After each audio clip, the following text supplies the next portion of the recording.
think of the mind as a kind of a container, okay? So our mind is a kind of a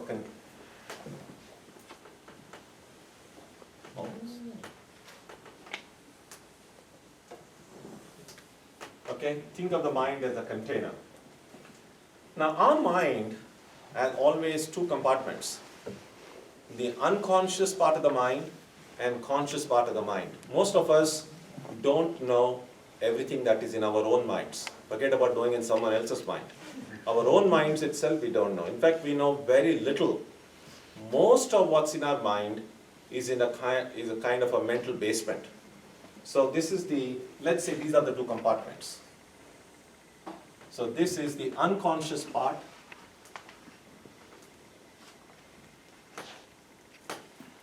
And this is the conscious part. This is the spirit. Okay. Now, one other thing that we have to remember, every action that we do really leads to two results. I gave you the example earlier about drinking a cup of coffee. And of course, if you enjoy drinking coffee, and every day you drink coffee, you're going to be happy. But it also produces one other effect, and that is it produces a mental impression. Every action you do creates a mental impression. And the Sanskrit word for that impression is samskara. So for instance, if you're a coffee drinker, you have lots of coffee impressions. These impressions are like seeds. So let's say all these impressions remain in your I was saying temple basement. It's in your mind, in the mental basement. So you have all these kind of seeds. Okay.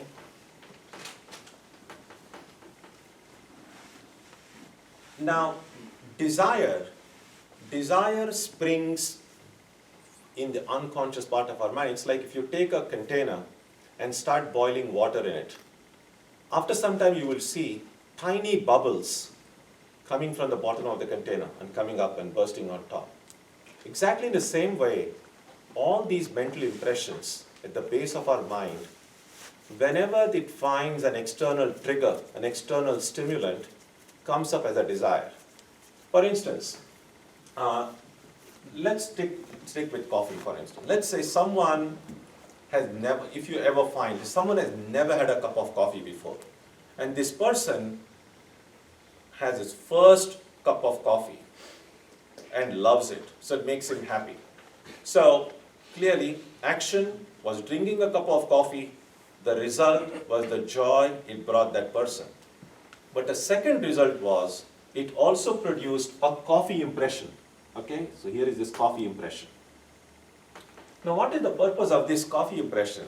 What it does is, next time, because I've had, let's say I'm that person.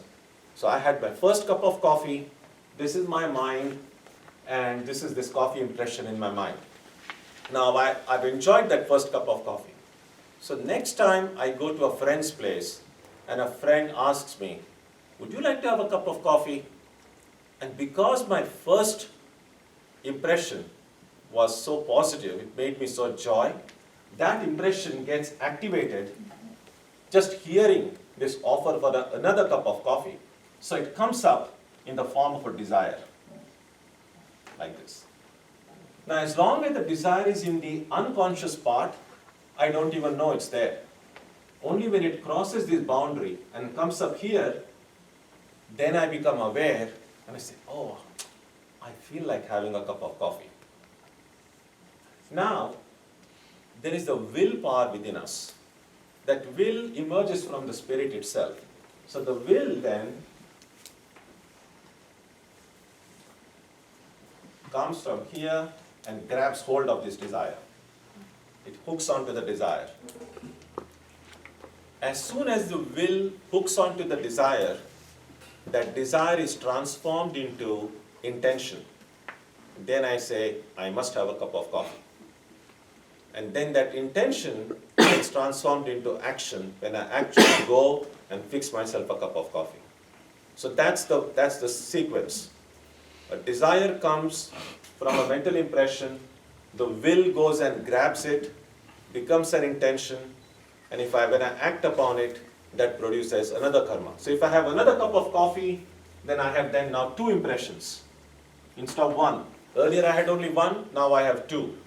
So the probability of the desire for coffee coming up again is already doubled. So more the impressions we have, the greater the chance of that desire coming up. Now right now, inside our own minds, we have billions and billions of these impressions. Some of these are very healthy, positive, the impression that will lead to healthy, positive desires. Some of these are unhealthy, self-destructive. So both, there are good and bad seeds in our own mental basement. The character of a person at any given time is a subtotal of these mental impressions. So if the majority of the impressions are good and healthy, we say this person has a good character. If the majority of the impressions are unhealthy, unwholesome, bad, we say this person has a bad character. Now, character is not kind of engraved in stone. And therefore, I can change the composition of these impressions. If I, for instance now, if I have say 50%, half of good impressions, half of bad impressions, but now in going forward I decide that I'm henceforward going to consciously think good thoughts, do good actions, then I'm going to increase the number of good impressions and my character is going to become good. The reverse can also happen. So therefore, what kind of persons we are, we have no one else to blame. Sometimes we feel good by just playing, oh, this because of this it happened. I'm just an innocent victim, and everyone around me is to blame for who I am. But what the karma theory shows is that I need to take responsibility and say that I am responsible for myself. Now, there's another one scenario possible. For instance,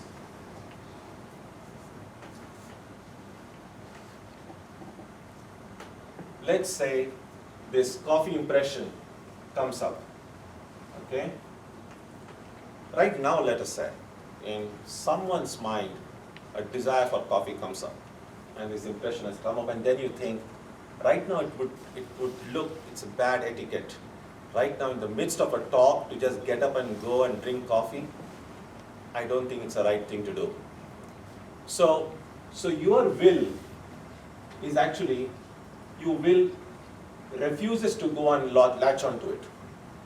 So if you say no to it, what will happen to the desire then if the will says, okay, I'm not going there?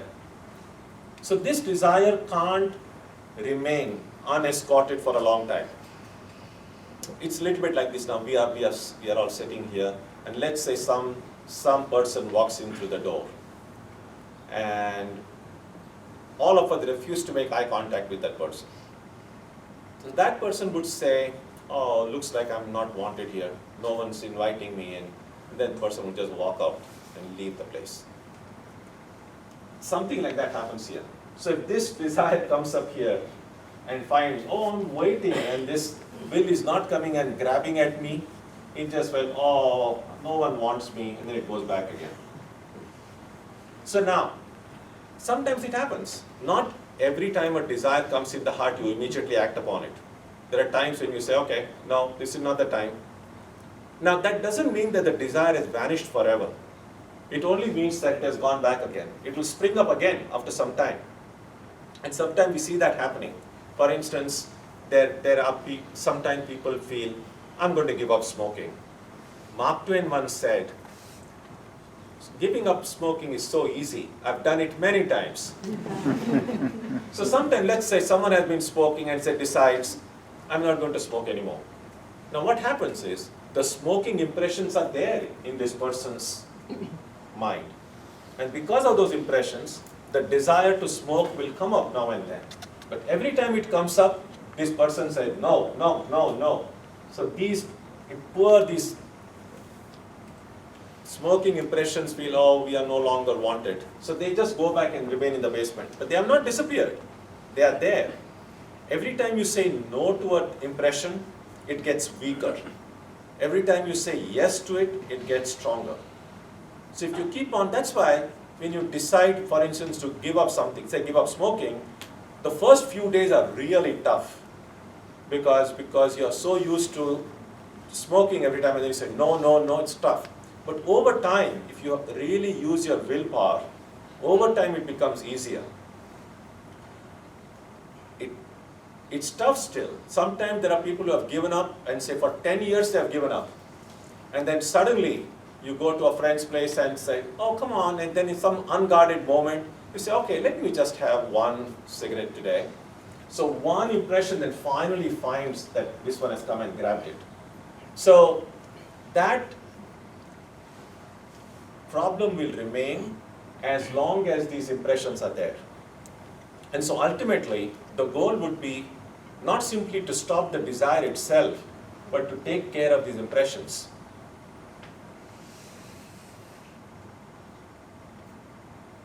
So detachment is primarily the detachment of the will from the desires.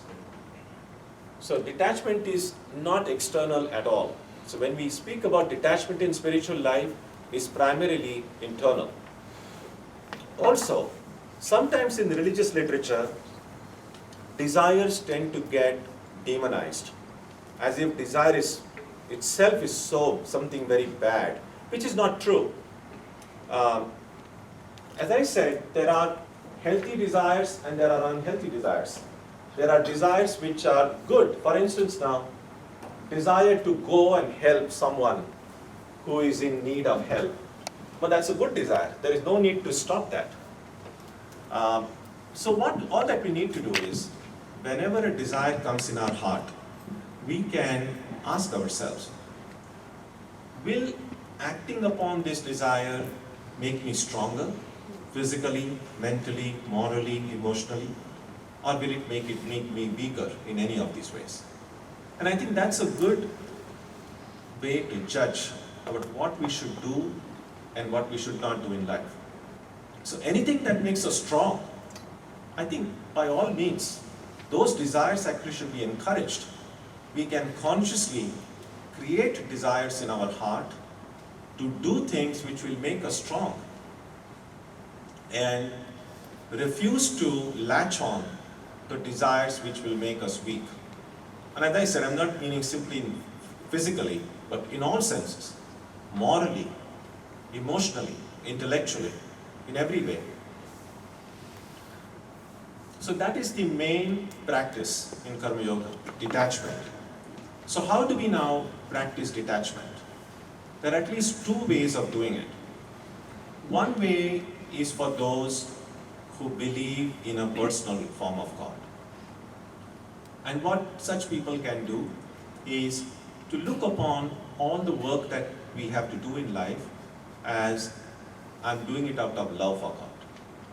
If we see ourselves as believers, if we recognize that there is God, then, and if everything does happen by God's will, then we have to accept that wherever I am, whatever talents I have, whichever situation God has placed me in, that's what God wants me to do. So whatever the nature of your work, whatever the nature of your responsibility, if you say, I'm really doing it out of love for God. No need to tell that to your boss. You can let your boss feel that you're doing it for him or her. But in your heart, you know, I'm doing it out of love for God. And we know that from our own experience. When there is someone we love, and we do something for someone we love, it always makes us happy. Sometimes it could be extremely a work that requires a lot of hardship. But nevertheless, if I'm doing it for my beloved, it will make me happy. So when I try to remember, I'm doing it out of love for God, every work gets sanctified.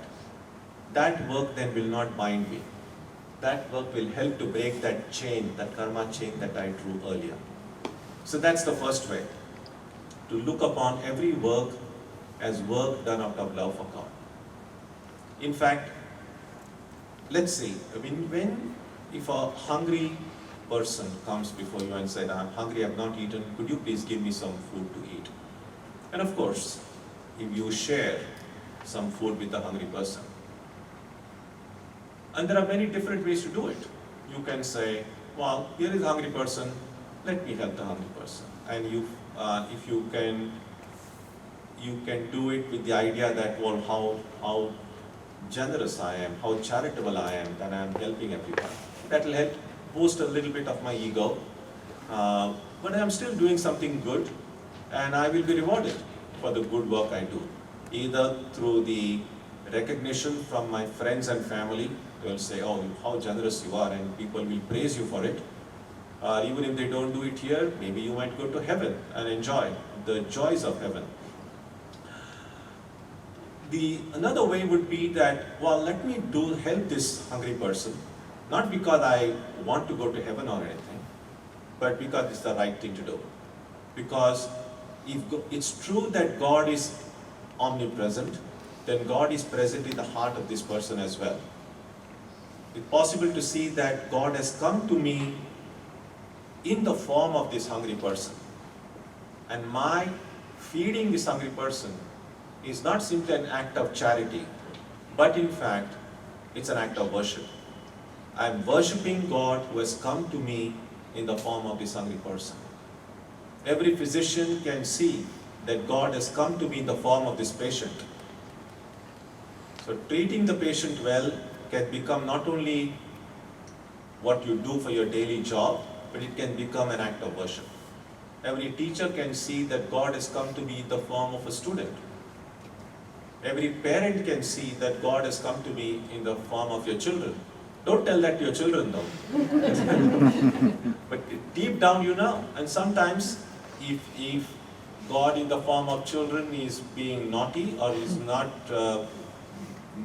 needs some kind of scolding, you scold that God in the form of your child, because that is a form of worship that you can do. So in fact, even scolding your students or your children with nothing but their good at your heart, that is not wrong, that's not bad. You will not feel bad afterwards. Sometimes we get angry with people and then afterwards we regret and say, oh, I shouldn't have said that. I shouldn't have said that, because that anger was really more letting steam off of one's own frustration. But if you get angry with someone but nothing but wanting the good of that other person, then that kind of anger will not produce that feeling of guilt in your heart. So one way of doing work would be doing work out of love for God, or doing work as an offering to God. Some of you may have seen that small little book called The Practice of the Presence of God by Brother Lawrence. Have you heard of the book? I would recommend, if you haven't seen that book, please do read it. It's very, very powerful.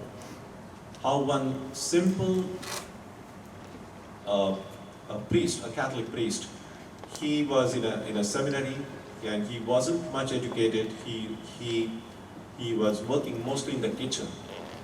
But doing this ordinary work in the kitchen, he became enlightened. He could see that doing every little thing out of love for God, his entire life was transformed, became a saint. And that can happen to all of us. It's not what we do that's so important as how we do it. Even vacuuming your room or cleaning your courtyard can be done out of love for God. So that is what Karma Yoga means. So that's one way. The second way is for those, now not every one of us is naturally attracted to the idea of a personal God. So for those people, they can do work for work's sake. In other words, do good because it is good to do good. Do what is right because it is right to do what is right. Don't expect anything from anyone. We can be happy at this very moment if you just stop expecting. And that's the toughest part. one of our elderly monks used to say that if you want something in life, if you really intensely want something in life, you will get it. Sooner or later, you will get it. You won't get it according to your timetable. If it doesn't come to you in this life, it will come to you in next life, but it will come to you. So you just need to want it badly. So first point was, if you want something, you will get it. The second thing, if you don't want anything, you will get everything. And that's tough. If we can just touch our heart and say, I don't expect anything from anyone, we can be happy right now. It's so simple actually. We make the mistake of thinking that if I don't expect it, I will not get it. But there is no link between what happens and what I'm expecting. It's not connected at all. Because what is going to happen will happen. What will not happen will not happen. You are expecting it does not change the outcome. It's like how bad this year's or next year's winter is going to be. None of us knows. And many of us will say, I hope it's not too bad. You can keep on hoping whatever you want. But if it's going to be bad, it's going to be bad. If it's not going to be bad, it's not going to be bad. So the weather gods are not coming to you saying, oh, are you hoping it? Then let me change it. So my hoping does not change anything at all. So hoping, believe it or not, hoping is an absolutely useless activity. It robs us of our sleep, it robs us of our peace of mind, it drains us of our energy. So much energy can be saved if we just stop expecting and recognizing that what I deserve, what I'm going to get in life will come. There is one verse in a text called Panchadashi, written sometime in the 13th century. In Sanskrit it goes like this: Yat abhavi natad bhavi, bhavi chet natad anyatha, iti chinta vishagnoyam bodho brahmanivardakaha. Which simply means that which is going to happen will happen. That which will not happen will not happen. Knowing this, wise ones become free from the poison of anxiety and free from all illusion.